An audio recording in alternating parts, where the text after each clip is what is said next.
කියනවා ඉතින් කාලය මදි මගේ පුතා ගොඩක් මට හොඳ කරලා දුන්නා මට ඒක ගොඩක් සන්තෝෂයි මට හිතෙනවා ડોක්ටර්ගේ අතින් කරන තින් බලයකුත් තියෙනවා කියලා මට හැඟෙනවා ඒකට මම ගොඩක් විශ්වාසවන්තව මෙතනට ආපු අද දෙවෙනි දවසේ ආවේ මොකද තිබුණේ පුතාට මෙයාට හෙරොයින් මේ බිබී හිටියේ ආයතනවල දැම්මඩක් සුව වුණේ මෙතනින් දවස් 3න් මේ හොඳ වුණා ඒක ගොඩක් සතුටක් මට පුතා හොඳ කරලා දුන්නාට ඉතින් කතා කරා ડોક્ટર හොඳයි ડોક્ટર කරුගේ මට දෙපාර තමයි දුන්නේ මේ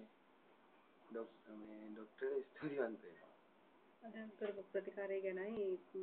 මේ ගන්නකොට කොහොමද දැනුනේ මුලින් කොහොමද දැනෙත් කියලා කියන්නකෝ අර මම ඉතින් බේත් දීලා දිනවා මේ බේත් වල අර වගේ අරකට වැඩිය වෙනසක් තියෙනවා ඒ අද කරපු අර ඒ මේ මෝහන ප්‍රතිකාරෙත් ගොඩක් මේ හොඳයි මනසට තියෙනවා යම් කිසි සුවයක් ජීවිතේ ගැන දර්ශනයක් ආවද ඔව් මම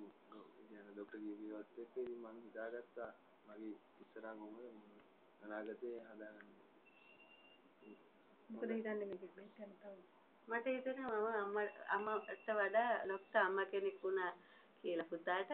ඒ ගැන ගොඩක් සතුටුයි මට ඒක ගොඩක් මගේ මනසත් අර අවුල් වෙලා තිබුණ එක දැන් සැහැල්ලුවක් මට හිතට මෙතෙන්ට ආවයි අද දෙවෙනි දවසේම මෙච්චර සුවයක් ලැබිච්ච එක ගැන ගොඩක් සතුටු වෙනවා ડોක්ටර්ටත් ගොඩක් දීර්ඝායුෂ ලැබිලා හොඳ ලස්සන තවත් ජීවිත සුව කරන්න ලැබෙන්න කියලා ප්‍රාර්ථනා කරනවා